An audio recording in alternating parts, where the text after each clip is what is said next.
the 10th pick in the NFL draft, the Chicago Bears select. We will find out tonight what the Bears will do with that number 10 pick. God, is that one of the best jingles in all of sports coverage? Joining us now to break it all down is Andy Phillips. He is a former player for the Green Bay Packers and a writer for the Pro Football Hall of Fame. His latest book is Round Zero Inside the NFL Draft. Good morning. Good morning, guys. I appreciate it. You said it best. It is like Christmas Day for those of us that celebrate.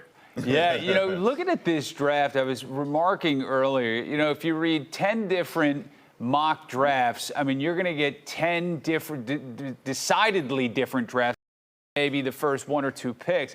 When was the last time you saw a draft like this that, I don't know, there are good players, but there are not a lot of guys that you're saying, all right, this guy is definitely going here, that guy is definitely going there.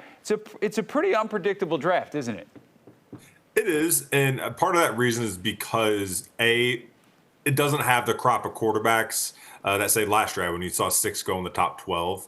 Another reason being is because all 32 teams actually own their first-round pick this year, so there's not as much ammo, let's say, if you have 2 mid-round first-round picks because you own another team's, to be able to trade up and get a guy. So I think it's a little more chalk feeling this year due to those two scenarios. However, because it is maybe a little top heavy in the elite players, elite blue chip players, you could very well see completely different boards throughout, which make this so unpredictable. It almost makes it more exciting today, even if the buildup didn't seem that way. Yeah, there's some second and third round depth in some of the areas that the Bears have needs in. They pick at number 10.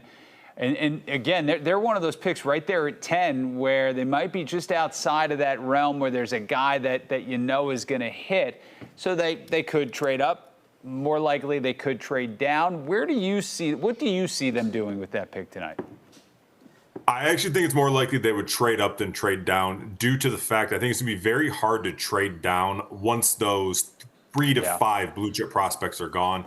Teams aren't going to want to give up the capital that maybe it normally takes to move up.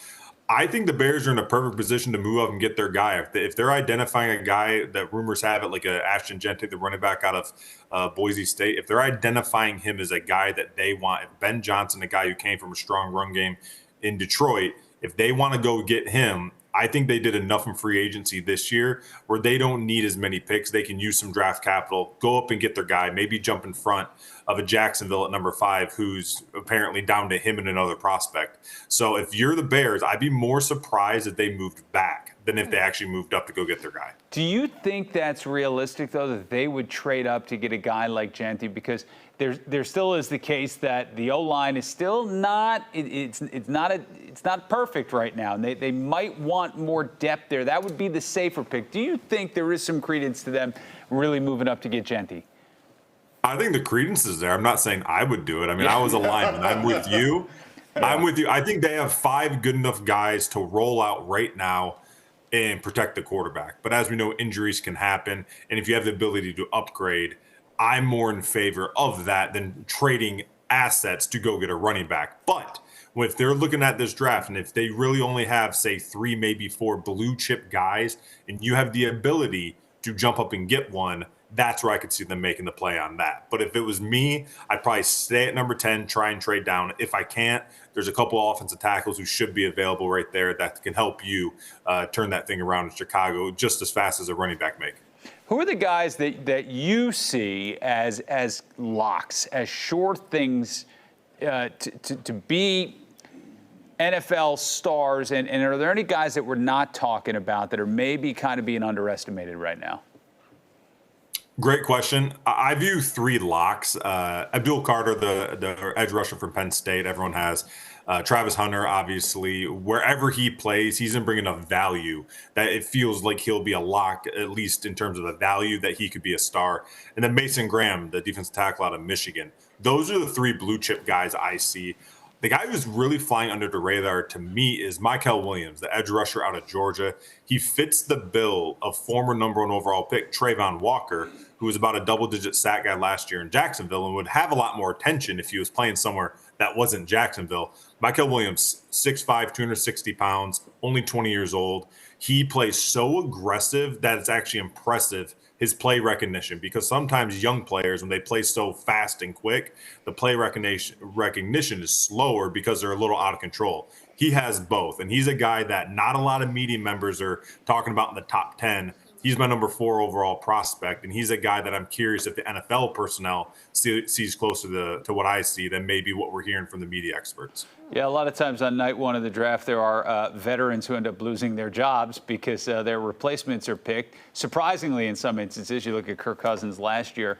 Do you see any situations in which maybe some veterans are on the move tonight?